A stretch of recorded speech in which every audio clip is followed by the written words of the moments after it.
اعوذ باللہ من الشیطان الرجیم بسم اللہ الرحمن الرحیم وَلَقَدْ قَالَ لَهُمْ هَارُونُ مِنْ قَبْلُ ہارون علیہ السلام نے اس سے پہلے ہی ان سے کہہ دیا تھا،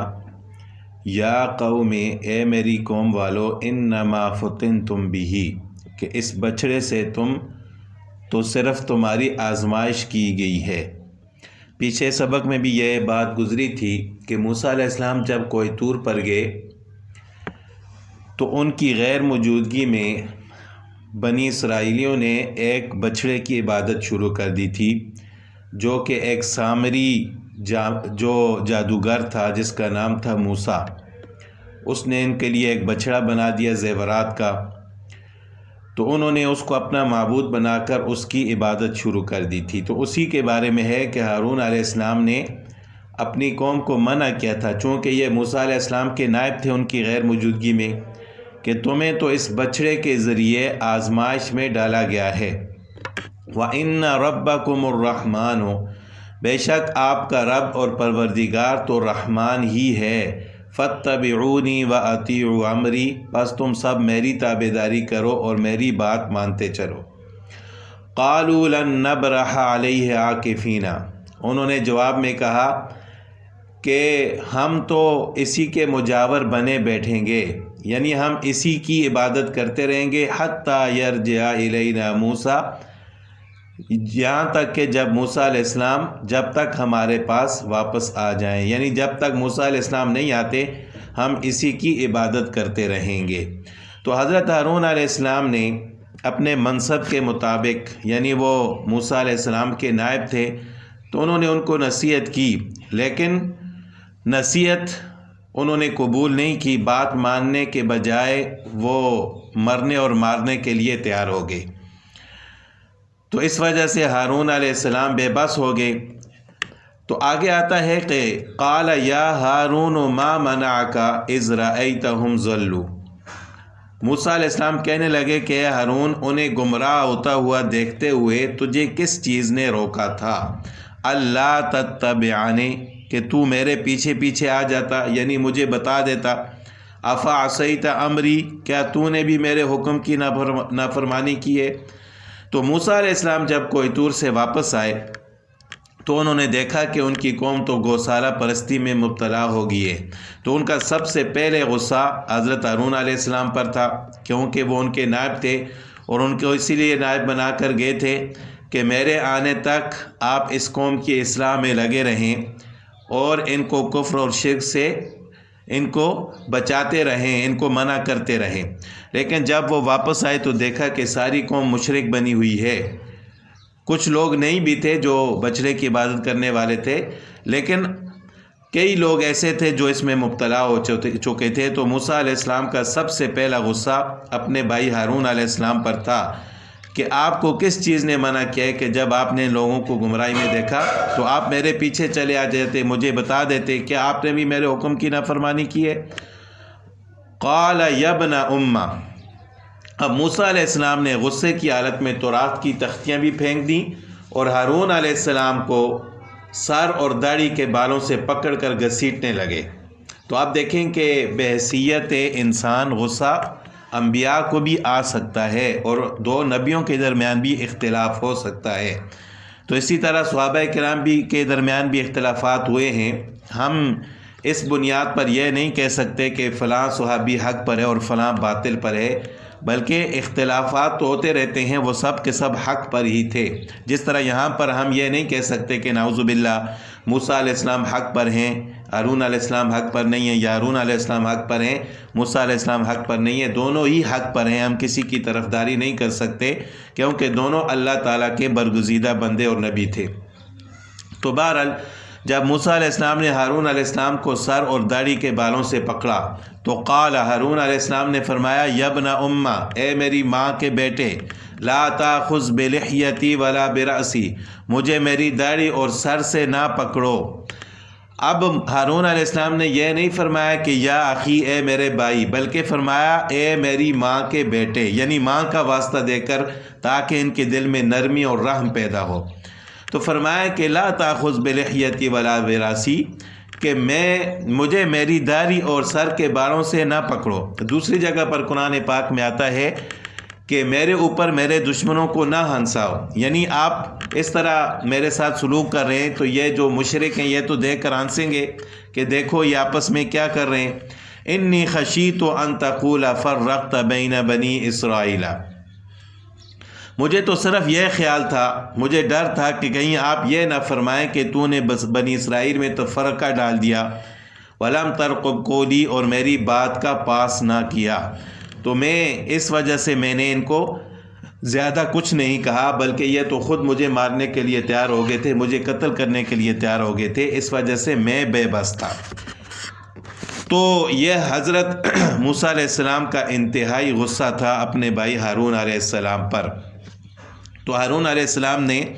اپنی بے بسی کا اظہار کرتے ہوئے فرمایا کہ میرے دل میں یہ خیال آیا تھا کہ آپ کو اس کی خبر کروں، لیکن پھر یہ خیال آیا کہ انہیں تنہا چھوڑ کر میں آپ کے پاس جاؤں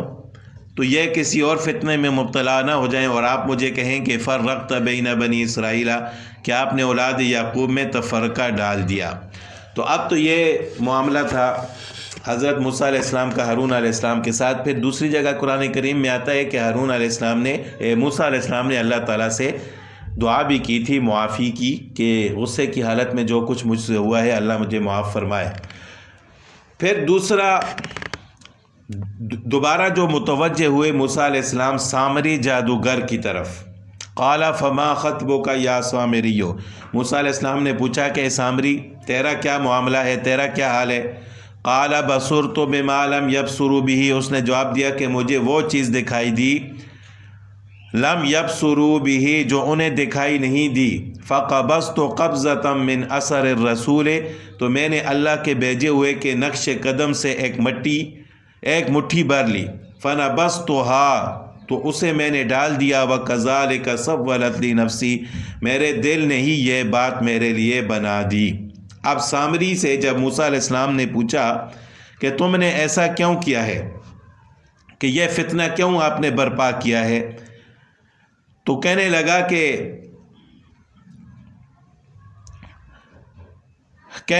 کہ فرعون کی ہلاکت کے لیے جب جبرائیل علیہ السلام آئے تو میں نے ان کے گھوڑوں کے قدموں کے نیچے سے تھوڑی سی مٹی اٹھا لی، یعنی جبرائیل علیہ السلام کے گھوڑے کے قدموں سے تھوڑی سی مٹی اٹھا لی تھی سامری جادوگر نے، اور اس میں آب حیات تھا، تو اس نے جب زیورات سے بچڑا بنایا تو اس میں وہ مٹی بھی ڈال دی، جس کی وجہ سے وہ ایسے لگ رہا تھا کہ یہ چلتا پھرتا زندہ بچڑا ہے، تو اس طرح اس نے اس بچڑے کو بنایا تھا۔ تو بہرحال موسیٰ علیہ السلام نے فرمایا کہ فَاذْهَبْ فَإِنَّ لَكَ فِي الْحَيَاةِ، ٹھیک ہے آپ جاؤ، دنیا میں آپ کی سزا یہ ہوگی کہ ان تقول لا مساسا، تو کہتا رہے گا کہ ہاتھ نہ لگانا، وَإِنَّ لَكَ مَوْعِدًا لَن تُخْلَفَهُ، اور بھی وعدہ تیرے ساتھ ہے جو تیرے بارے میں کبھی بھی خلاف نہ کیا جائے گا۔ تو موسیٰ علیہ السلام نے سب سے پہلے سامری جادوگر سے فرمایا کہ اب تیری سزا دنیا میں یہ ہے